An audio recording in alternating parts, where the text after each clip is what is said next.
Welcome to Evoke Greatness. We are officially entering year 3 of this podcast, and I am filled with so much gratitude for each and every one of you who've joined me on this incredible journey of growth and self-discovery. I'm Sonnie, your host and fellow traveler on this path of personal evolution.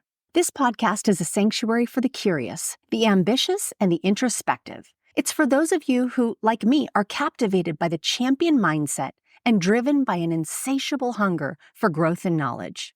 Whether you're just beginning your journey or you're well along your path, you're going to find stories here that resonate with your experiences and aspirations. Over the last 2 years, we've shared countless stories of triumph and challenge, of resilience and transformation. We've laughed, we've reflected, and we've grown together. And as we've evolved, so too has this podcast. Remember, no matter what chapter you're on in your own story, you belong here. This community we've built together is a place of support, inspiration, and shared growth. Where intention goes, energy flows, and the energy you bring to this space elevates us all. So whether you're listening while commuting, working out, or enjoying your morning coffee, perhaps from one of those motivational mugs I'm so fond of, know that you're a part of something special. Thank you for being here. Thank you for your curiosity, your openness, and your commitment to personal growth. As we embark on year 3, I invite you to lean in, to listen deeply, and to let these stories resonate with your soul. I believe that a rising tide raises all ships, and I invite you along in this journey to evoke greatness.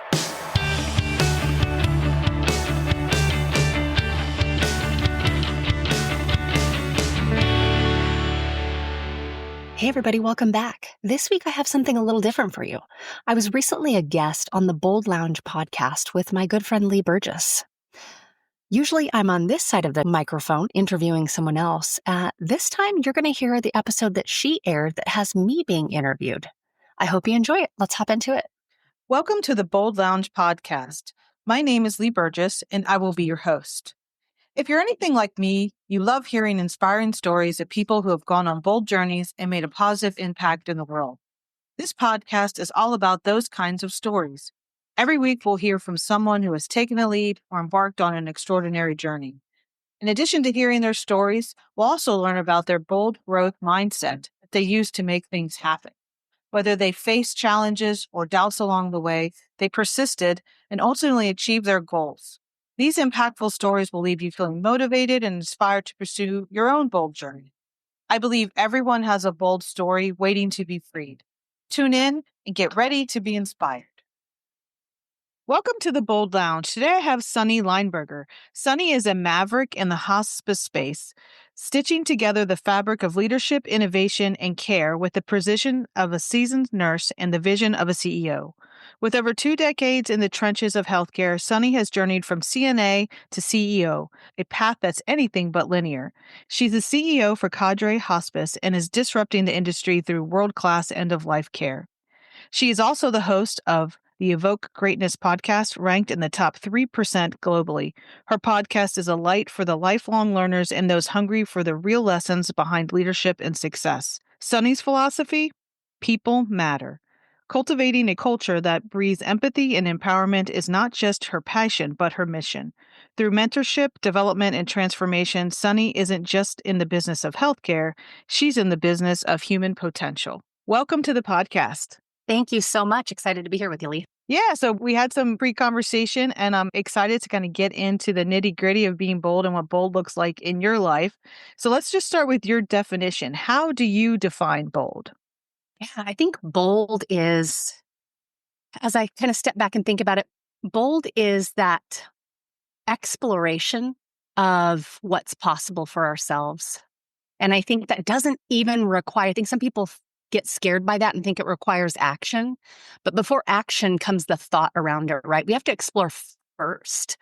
Is this, what is possible? Like in my mind, what is possible? And so I think that piece to me, that's really when I started exploring what was possible, started to see a complete shift in my life. And so it's not even about necessarily the action, even the thought, the exploration of thought around what's possible for people. Yeah. So sometimes even just thinking makes people nervous, right? Like, oh, Right? where did that come from? That thought came up and like that feels bold. That feels like change. That feels like I'll need to do something about that, right? And Right. even just that coming up, I think is a moment for people not to push away. And so I love that you bring it up that it's not always like a move. And that's where I generally talk about bold moves are on a continuum, one being very, very quiet, which is the one you maybe just defined, two, the ones that everybody sees and may be louder. So when you think of your bold moment and a moment in your life that kind of resonates with that definition, what comes up for you? Yeah, I would say my current season. I'm feeling really bold in my current season. And I think different seasons bring different things for us, but just stepping in, reflecting back on my journey, as you mentioned in the intro, I started out my career as a CNA. For Hmm. people who don't know what that is, it's a nursing assistant. It's the person who changes people's bed linens and for the elderly helps bathe them, things like that that are not any high ranking type of work. It's really the bottom rung, but it's some of the most meaningful work that I did. And to think that I started there and that I just stepped into a CEO role, there's a lot of exploring what's possible for me in my mind and envisioning what that looks like, how I'm going to grow this company, the team that I'm building. And so I think I'm really feeling like a season of ascension or boldness right now. Mhm. And why do you call it seasons? So let me, a lot of people talk about different phases of their life or levels Yeah. of their life. For you, it's a season. So what does a season mean, Yeah, particularly for you? absolutely. So a season for me is it's one season that leads up to the next season, right? So it's ever evolving. Mhm. And I think right now it's really being present in where I am and evaluating all of the things that are around me. So, this new role, the transition back to traveling a bit and being in a space, a corporate space that I was in previously after stepping out of an entrepreneurial role. And so, this season is an adjustment at home. This season is an adjustment in this role. It's really just like all encompassing where I am right now. And in this season, I'm preparing myself for the next season. So it's like a continual time of being present, but also preparation for the next season. And I think gratitude for the previous season. Right. Yeah. So you weren't always in the space you're in now. So obviously there's a lot in between going from CNA to Right. CEO in in life experience and also in our, professional world as well. So along the way, kind of you, and I remember seeing you, and you and I have talked about this. You had a LinkedIn post, and that's where we initially connected and you were advocating. And that's to me the post. I don't know if you remember which post it was, but you were kind of like in the car and you're like getting ready to go in and really advocate, I think, for your patients inside. And so it was just a really cute post and showed your personality and also your sense of humor and also what you were passionate about. So Mhm. it was one of those really good posts. And so for me, like I still remember that of like, oh wow, she's really in the right space for what she loves to do. Like she's aligned. And that was like at that point I was looking for alignment. I had left, the corporate world and was starting my entrepreneurial journey. So for you from that space that you were in there to the season now, you did have some moments of figuring things out or defining what's next for you. What happened between that post or that moment in time to where you are now, and what have you learned about yourself in those seasons that you went through before now? Yeah. Well, I think just rewinding back a little bit, I was in the corporate space for a long period of time, been in Mhm. healthcare for 20 years, a little over 20 years. And I was the chief operating officer for a national hospice company and did 33 acquisitions inside 3.5 years. And I mean, we had our roller skates on Yeah. and we were growing. There was a lot happening. And I was also so caught up in that I was letting my health erode and I was approaching my wall. A number of things occurred that I thought, I don't know if I can keep up with this. And ended up going to the doctor and have a thyroid issue. And that is exacerbated by stress. And so, gee, why can't I keep my levels great? Well, because I'm constantly in this environment of stress. So I really had to step back and kind of evaluate my life and my role in large company. Would you say you were burnt out or not? Absolutely. Okay. Absolutely. Yeah. But it's almost hard to recognize that you're burnt out in the moment. I mean, I know you know that all Yeah. too well. Everyone else knows it but you. Like, that's how I felt, Yeah. you've heard my story. So it was extreme level of burnout that Yeah. I was like, oh, well, I'll just keep doing the same thing over and over. And so a little Yeah. similarity in the sense of it was my health for me, like you, a different, obviously, thing. But I think kind of got to the point where like, well, I have to, like, there is no choice. I have to do something Yeah. different. You hit the wall and you don't quite realize you hit the wall until other people recognize you're sliding down the wall at that point in time when other people are like, Yeah. hey. Yeah. And so that's where I was. And I decided to step away from that role, which was really hard for me because it was like I felt like I'd worked my whole life towards that role. Hmm. So I decided to step back out of that and I thought, what am I going to do? I'm bound by a non-compete, so I'm a little bit limited in this space where I feel I've got expertise. And so I ended up figuring it out. I ended up starting my own company doing hospice consulting, executive coaching. I had my podcast, I did some keynote speaking. And so I stayed in that space for about 2 years, but that was a really challenging transition because I was used to, though it was what pulled me away from my corporate role, we're used to that chaos that we're in. Yeah. And I think that was a big challenge was going from the state of chaos to then being home. I had run a healthcare company through COVID. And so then all of a sudden we're kind of coming out of the pandemic. Things are starting to normalize.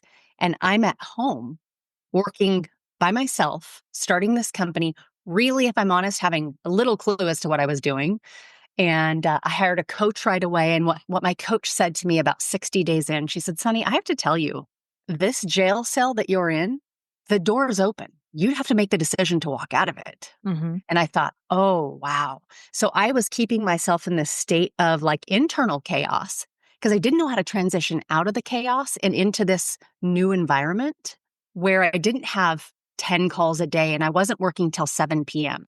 There's some days as an entrepreneur, you may not have any calls. And so it was this battling with like, am I completely failing at this? Okay, no, I'm getting business, I'm creating things. And it was a really weird place to be. And it was probably about 3 months that it took me to transition to that space before I started feeling like, okay, I'm creating my own new pace. But I think one of the most important things that I learned in that, and again, like by way of, I'm such a fan of coaching and what that can bring if you're really open to the process.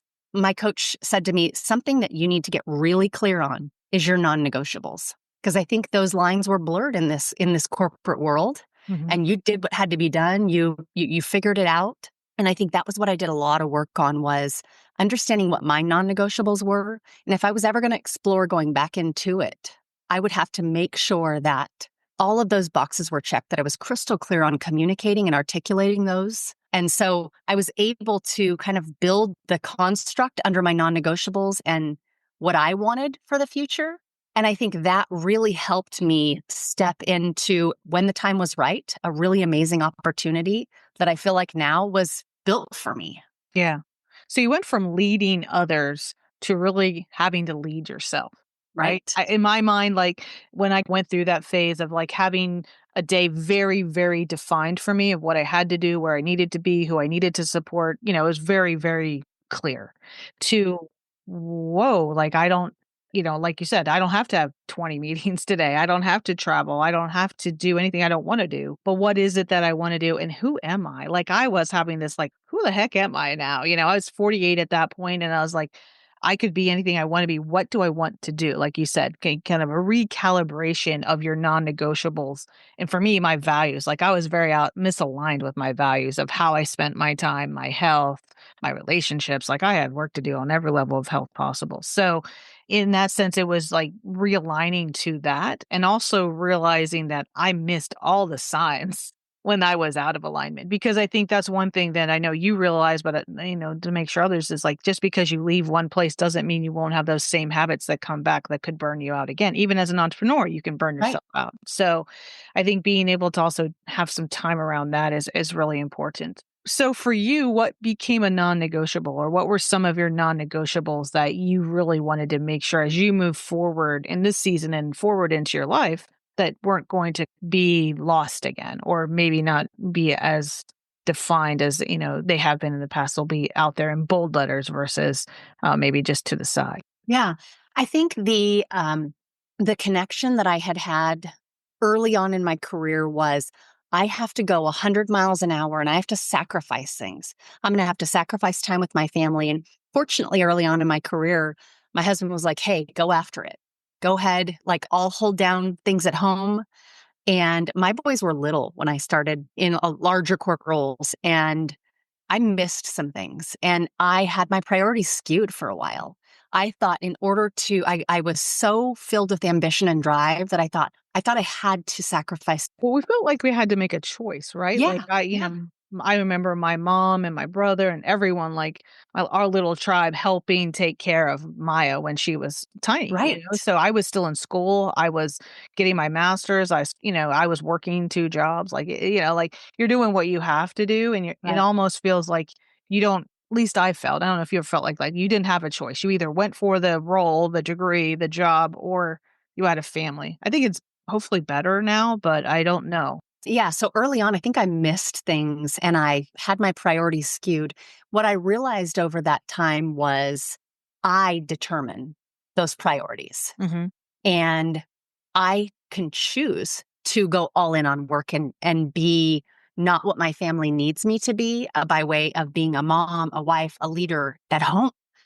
Or, and this is a thing that I think is still maybe not the most popular opinion, I believe wholeheartedly that we can have it all. I think what that looks like is a little different for everyone, Mhm. but I really believe that we can have it all. And so today, how I look at it is my non negotiables are if I have priorities at home, if I have events for my kids, that's going to come first. And so I want to be really clear about it. Let me make sure that, everyone's aligned and on the same page. And at the same time, I was just having an interview with someone the other day for a role that I'm hiring for. And they said, well, I'm totally okay with travel. I just want to let you know, like there's one thing that's really important to me, and that's my daughter's prom. And it's later in the year, but like that's something I want to make sure I'm really clear about. And I said, I would be concerned if you didn't say that because that's the culture that we're building here at Cadre Hospice. Your non-negotiables, you should be able to feel really clear and strong about articulating those and saying, hey, this is what's really important to me. If your company, if your leader doesn't support that, you should probably look at that opportunity. But Right. I said, there's things for me. If I have something important going on, I'm going to let you guys know that I'm not going to be able to attend something. Because I think when we really build ourselves up on a strong sense of support and foundation personally, that allows us to flourish and pour in professionally. Yeah. So being able to advocate for yourself, I think, is really, really important. Hearing that, and good for that person, and saying Yeah. what was important to them, because I don't know if we all have done that. I know I certainly didn't do that earlier on in my career, and like you said, you miss things and you think about the things that you could have, but you can't go back to. But you can change moving forward. So I think that's one of the key things for folks to hear is like, what do you want to talk about now that what is your non-negotiable, and how can you talk about it, whether it's with whether it's in your relationships or whether it's at your work or some of the things that you may be doing personally. Like, just really think about those non negotiables and you can reset. And I think Yeah. that's the possibility here that, you're sharing, and certainly in the journey of me getting realigned, certainly there. When you think about leading yourself versus leading others, what is the thing that was the most difficult for you or more challenging that you may have thought when you had that transitional time? Yeah. Something that became a theme. So I had a lot of opportunities that I explored over the couple of years that I was Mhm. working on my own. And each one of those, as I had conversations, what I thought was there has to be something compelling enough to pull me out of what I'm doing now to drive me to do something else, right? Mhm. That only makes sense. But the theme, as I would be engaging in conversations around opportunities, was I really love what I'm doing. I got to this place, this cadence where I was really enjoying what I was doing. I got to choose who I was going to work with. I got to choose what I was going to charge. I really was running the show, right? And what I kept coming back to was the one part where I didn't feel like my cup was totally filled up was I am a passionate advocate for development of others, growing and developing a team and building people where they can flourish on their own. That is like one of my favorite things in the world. And I didn't have that. And what I think we don't talk about enough is it can be lonely as an entrepreneur. It can be lonely as a CEO or a COO or in any leadership role. The higher you get, there's this time of loneliness where it's like, okay, end of the day, when I'm debriefing I'm debriefing with me or I'm debriefing with my husband, right? There's not that engagement with a team. But Mhm. more than anything, it was the piece of like pouring into people. And I could go in and did consulting. And so I'd go in and I'd pour into somebody else's team, but it wasn't mine. Yeah. And there's the part of me of my heart and my leadership that I really get fulfillment out of pouring into and developing others. And I didn't have that for that period of time in a way that fulfilled me. And so today, as I sit here, it's like my cup is so filled because there was a period of time where I was really recognizing what was lacking, or at least what I felt like was lacking. And so I think that kind of bit of a struggle with loneliness or lack of team was something that really challenged me. Yeah.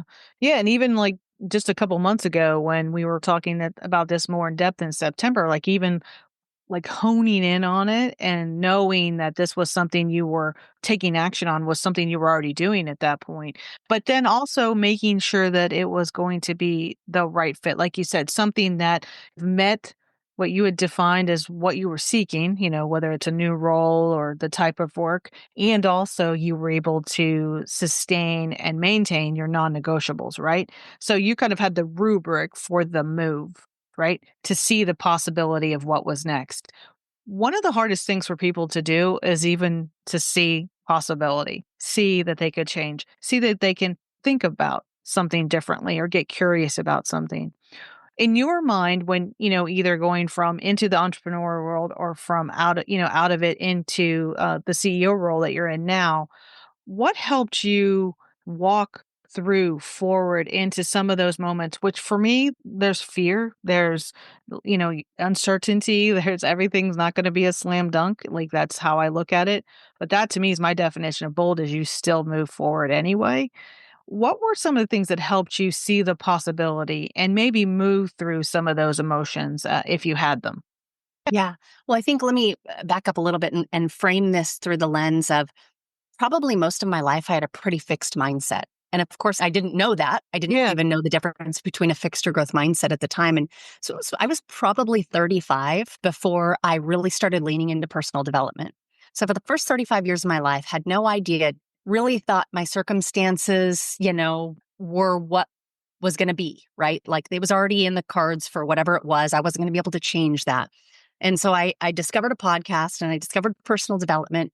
And in the last 10 years, my life has so flourished in ways where I really believe that where we put forth energy and effort and hard work, and we can get our mind to a place where we can explore what's possible, literally almost nothing is impossible.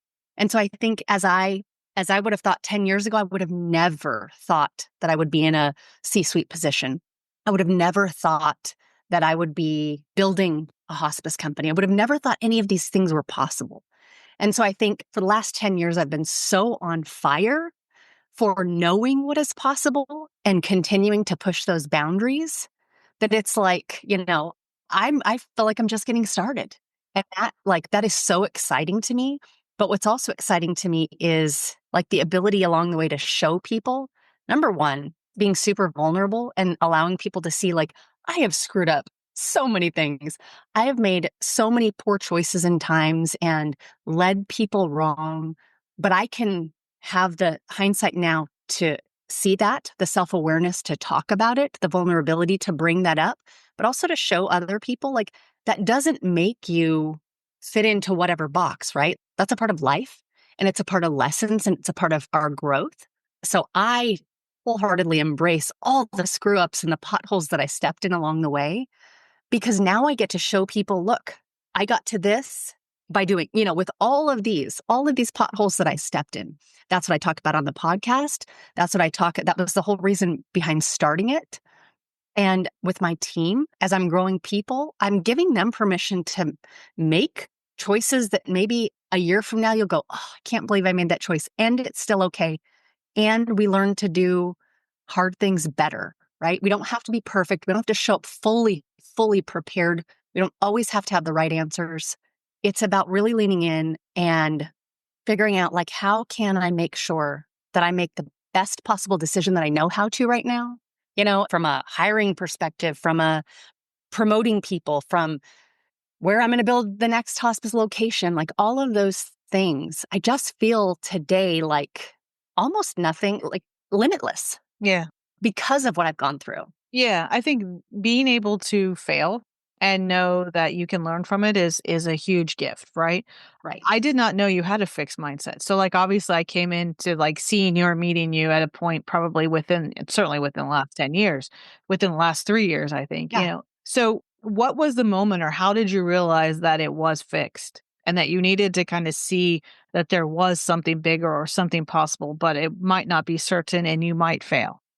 So the very first, like I said, when I was 35 and I discovered a podcast and it was Lewis Howe's podcast and it was through Rory Vaden. I had heard Rory Vaden on something that led me to Lewis Howe's School of Greatness podcast. Okay. And he was talking, like early on, he was talking about Carol Dweck's book, Mindset. Mhm. And he really went into the fact around fixed and growth mindset. And what does that mean? I was like, okay, I have to go get this book. I wasn't even a big reader then. Yeah. Oh, I got to go get this book.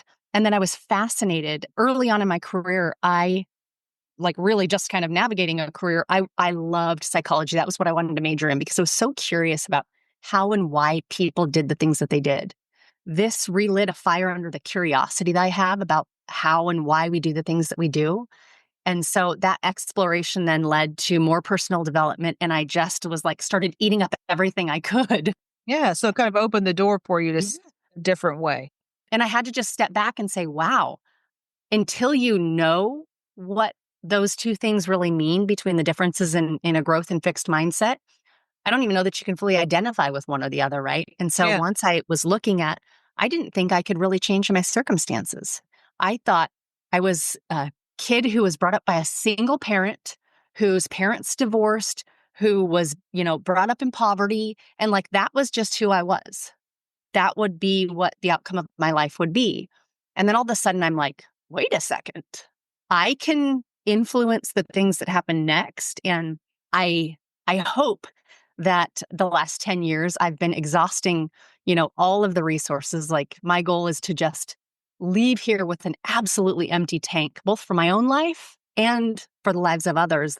Just in showing people again, like you're only confined by your own limitations, by what you think in your own mind.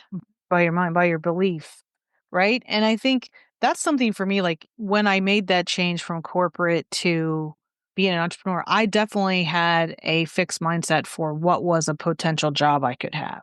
Mm. And I think outside of that, but you can imagine how much this impacts the rest of your life when you think you can't really do anything but what you've been doing. Outside of that, I felt like I had a growth mindset. I knew that if I failed and, I knew, I could do a lot of things. But when it came to my job, it was like, wow, I went to school for a very long time. I've been doing this for a very long time, over 20 years. I'm a chief. Like, how could I change? Right. I just got to suck it up and finish it out. And I just got to a point where I couldn't. But I think for me, I had to have a belief of like, I can figure it out. I will be successful. People will want to work with me. Between your ears can be a really scary place sometimes about how you speak or talk to yourself or even think of the possibility. So I always say, like, when I made that change, which was a very big change in my life, it was fueled by belief. Belief I could figure it out, belief I could do it. And when you're an entrepreneur, like you had mentioned just a couple minutes ago, sometimes you don't feel like you know what you're doing on a daily basis because you're really just, charting new territory or pioneering something that maybe someone hasn't done or done like you're doing it. So I think, seeing the possibility, also you become an example for others to see, right? And I think you're obviously doing that. You're an example of that. And I think people should also realize that their journey is theirs and it shouldn't be, Yeah. compared to mine or yours or anyone else's. Like, make it personal. And I think that's also something that came into play was, what does success look like, right? Because for me, the way I was raised was like it's, having a 401k, having insurance, having a stable job in a corporate setting where, you're covered. And in that sense, like for me, and especially now in today's world, like that doesn't mean stable anymore. And Right. so, but that's how I was raised. So this was a very risky thing, I will use the word, I felt selfish leaving, Mhm. so I was choosing me, a mom, I'm a wife, like I have, I have big responsibilities, so how could I do this? So I had to actually redefine success Did you ever feel like you had to do that, or did that ever come into play of what success meant when you were making this change, from the corporate world to entrepreneur and even entrepreneur back to really leading, a new organization? Yeah. I had to go, yeah, because I definitely the shift from corporate to entrepreneurial space. I think as I look back, identity was also a big thing. Hmm. You mentioned that earlier. Yeah. It's the sense of identity or even like a fear around losing relevance. So it was like, okay, what is my identity? How do I define how do I define success? How do I define failure? Right? How do I know if I'm succeeding? And I got to a place where I had to say, okay, number one, there has to be a sense of impact. I have to feel like I'm positively impacting something, right? People matter to me, culture matters to me. And so that's why impact ranks so high on my list. I want to make that positive impact, that positive ripple wherever I go. And I think that's the intent that I lead with. And so, am I making a positive impact? That makes me feel successful, right? Am I making a positive impact, not just in the workplace, at home? Because I think sometimes we feel like these are two separate worlds when they're not. We exist Right. in this one big world and we have to decide where we lean. I liken it to those toys. When I was little, there was this like oil and water toy, and it was like you shake it up and it'll start to separate in it. And then you can see like the colored water or the colored oil floating on top of the water. Hmm. And I liken it to that because it's this fluid balance, right? Sometimes you're gonna there is no perfect balance 50-50. That's just not how it works. So you have to understand and be really aware of what those priorities are. And so sometimes you're going to lean a little bit heavier. That fluid balance is going to be lean a little bit more professionally to your work, to your role. And sometimes it's going to have to lean a little heavier at home. But if you have that fluid balance where you're navigating both of those in one bed of water, I think that is where you can say, okay, am I making an impact in both of these places? Because that's what's really important to me. And then second of all, I think, do I feel like I have a sense of fulfillment around what I'm doing? Because I think oftentimes we do the thing because we're told to do the thing, we think we have to do the thing, but is that thing checking our box of fulfillment? And so again, it took me a little while to get my bearings in that new space. But once I did, it was like, okay, I have these consulting jobs. I'm working with these companies. I'm working with these leaders. I'm coaching others. That really, that again, that checks that box. I feel like I'm positively impacting things. I feel like my sharing of my experiences and knowledge is positively impacting things. Able to be more present at home, feel like I'm impacting things there. All of that equates to a sense of fulfillment. So I think again, it comes down to those non-negotiables. I probably didn't define success that way because I was just in the rat race. I think Right. that's where my mind was previously. So it allowed me to reset my own pace, recalibrate my speed, and get back to the things that were truly of importance to me in my life. Yeah. I think we have to go back to what our faith or our values, what sets that foundation for us. And for me, those things, my faith, my values, those are always going to be the foundation to build upon. Right. Yeah, and making sure that you bring them back into focus when they get fuzzy. And Right. so I think, mine were definitely like I just couldn't even see them anymore because I Yeah. was just working so hard. And I think getting them back into focus, and I think realizing that success is defined by you and not by somebody else, right? I think a lot of the times, certainly in the corporate world, it was the next role, the next title, the next level of pay, and who then tells me I'm good enough to go to the next one, and what do I need to do? Like, what's the rubric? Like that's the game I was playing of like, how do I do it all? Make sure I'm, advancing and doing what I need to do professionally to get to the next level. But you get to the next level and sometimes you're at the highest one, like I was a chief in my early 40s and I was like, what's next? There is no higher peak. Like this is probably it for a little while at least, and I don't know, like I certainly wasn't sure I was feeling that at my cup was full, right? So you can't just keep moving the finish line too if that was probably the first indicator of like I'm not sure this is success, but I was Right. still defining my life by it for some reason.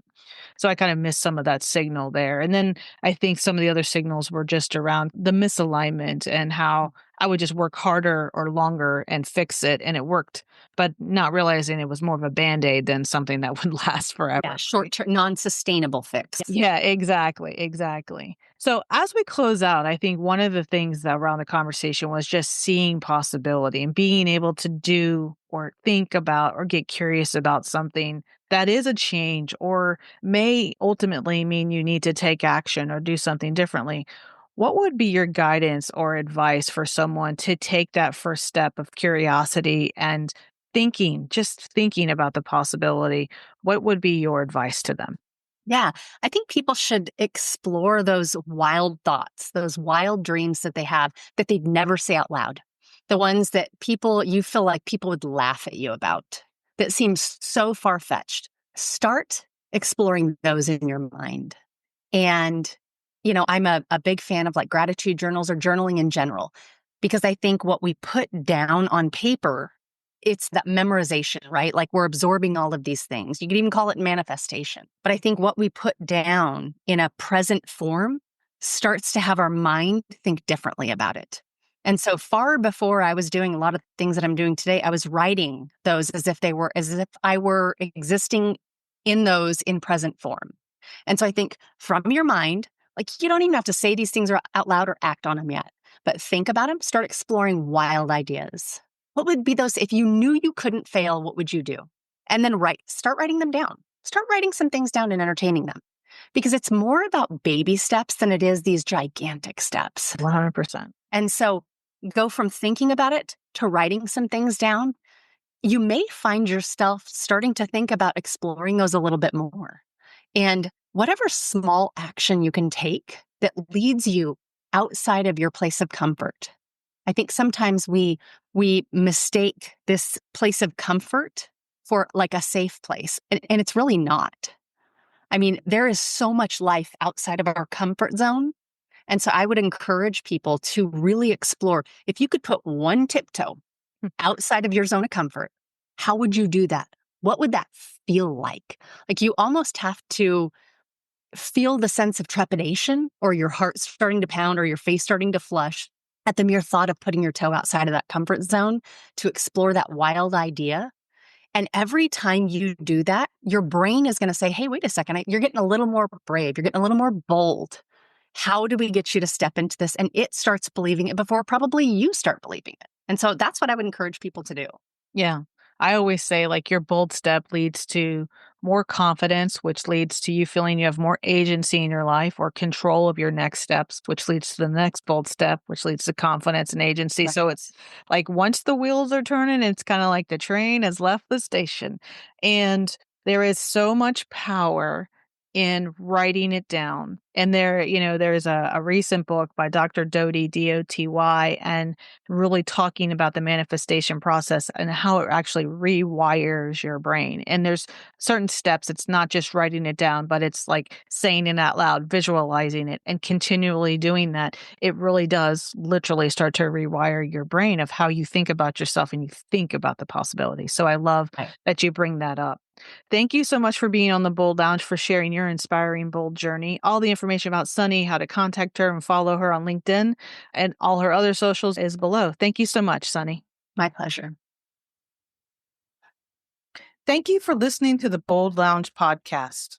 Through the continuum of bold stories, vulnerability to taking a leap, you will meet more extraordinary people making a positive impact for others through their unique and important story. By highlighting these stories, we hope to inspire others and share the journey of those with a bold mindset. We hope you've enjoyed this podcast and look forward to sharing the next bold journey. Thank you so much for listening and for being here on this journey with me. I hope you'll stick around. If you liked this episode, it would mean the world for me if you would rate and review the podcast or share it with someone you know may need to hear this message. I love to hear from you all and want you to know that you can leave me a voicemail directly.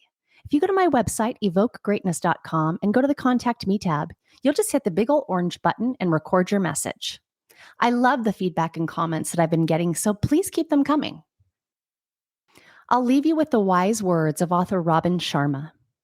Greatness comes by doing a few small and smart things each and every day.